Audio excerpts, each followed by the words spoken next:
Maëva, on vous voit, vous êtes bien couverte. Il est tôt. Dites-nous un peu le sentiment quand on commence cette course très tôt et qu'on a déjà une victoire dans l'escarcelle cette année. Non, je pense que c'est bien aussi les départs le matin. Au moins, on a un peu le temps l'après-midi. Après, là, il n'y a pas de course le lendemain, donc c'est moins important. Mais moi, ça me dérange pas de courir le matin.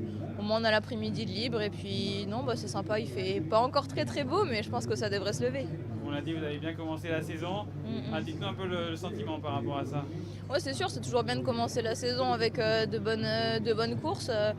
Ça fait plaisir, ça met en confiance, ça montre que la préparation hivernale était bonne. Après, voilà, aujourd'hui, c'est un nouveau jour, une nouvelle opportunité. Et puis, je pense qu'avec l'équipe, on a moyen d'obtenir encore un bon résultat.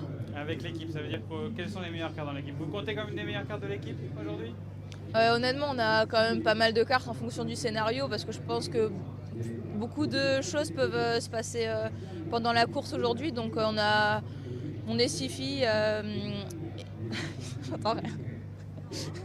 Non, on est 6 filles.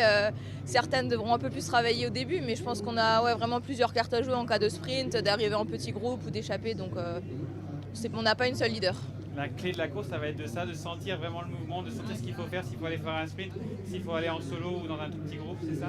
Oui, voilà, je pense qu'on pourra s'adapter en fait au fur et à mesure si jamais ça joue plutôt dans la bosse ou si jamais c'est un gros sprint. Donc, on va dire que c'est un peu l'adaptation, la clé pour aujourd'hui.